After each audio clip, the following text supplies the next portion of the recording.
was very good with children. On April 13, 1990,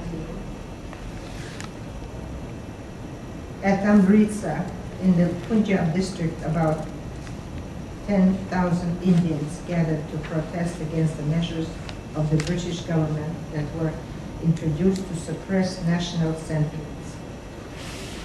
They were confronted by British troops in a place called Jallianwala Bagh.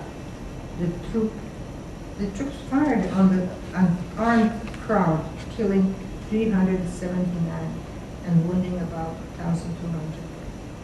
Tagore was then at Santikatan with SF Andrews. Neither of them knew what happened for some time because of press censorship.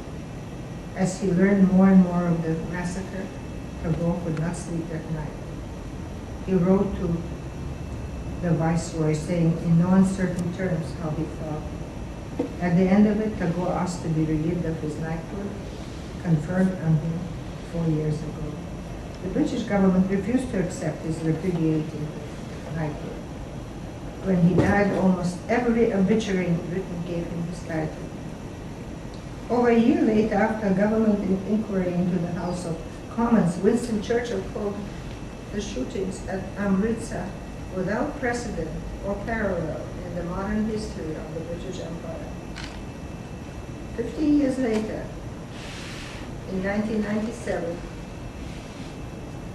Queen Elizabeth, accompanied by Prince Philip, went to India to mark 50 years of Indian independence.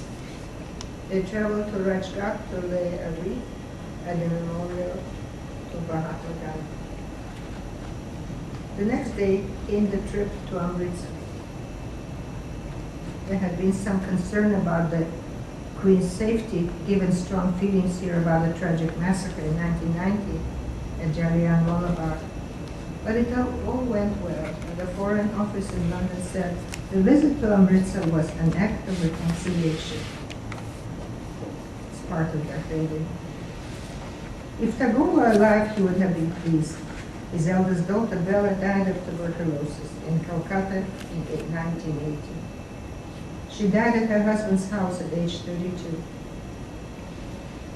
Father and daughter were estranged and had not seen each other for 5 years. This is an ongoing tragedy of his personal life. Soon after the Jallianwala Bagh incident, Tagore went to England again. He said, "I'm glad to be in England again. A land should be judged by its best products, and I have no hesitation in saying that the best Englishmen are the best specimens of humanity in the world. With all our grievance against the English nation, I cannot help to love your country, which has given me some of my dearest friends." On 5th April 1940, Tagore close friend Andrews passed away. His sorrow was deep. Andrews helped him with running his university and was his staunch supporter in every undertaking. Here he talks about his friend. "My good fortune has often brought me into close contact with really large-hearted Englishmen. Without the slightest hesitation, I may say that the nobility of the character was without parallel.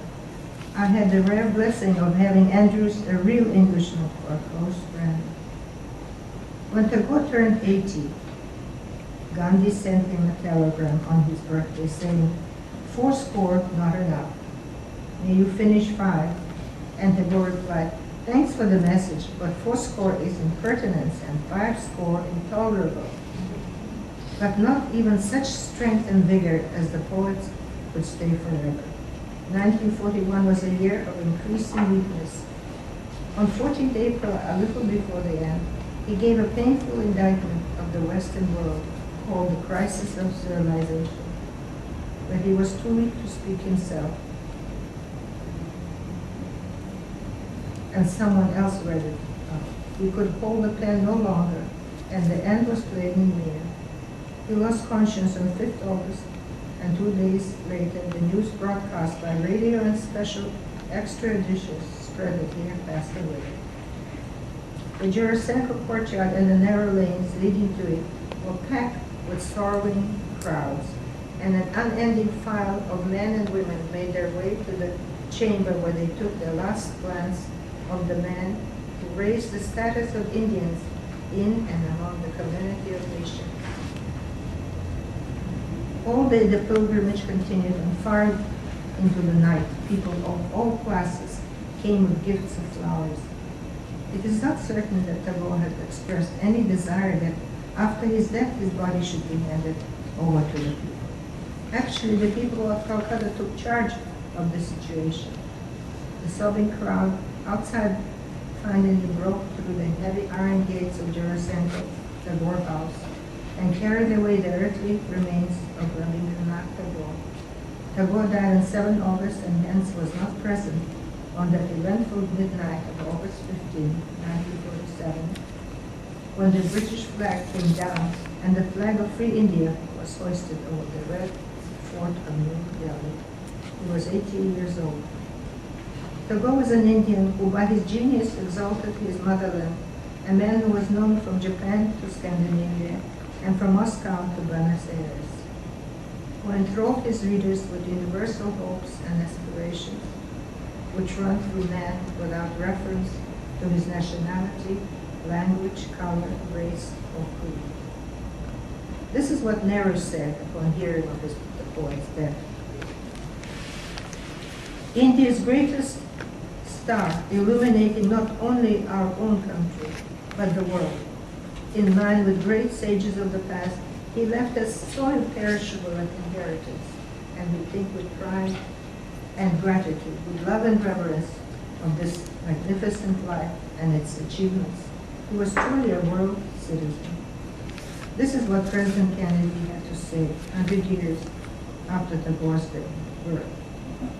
I am heartened by the news that in this, the 100th year after the birth of Rabindranath Tagore, various centennial committees are introducing Tagore's plays, writings, and works of art to new audiences throughout the United States, and indeed throughout the world. In this way, his genius and his ability of his style, the depth and richness of his spirit will be experienced and appreciated by an ever-widening audience. There is a National Gallery in England where only famous people paint portraits on him. And so it was George Bernard Shaw who, after passing of Tagore, insisted that to the director of the National Gallery in England that Tagore's portrait be done in that prestigious building.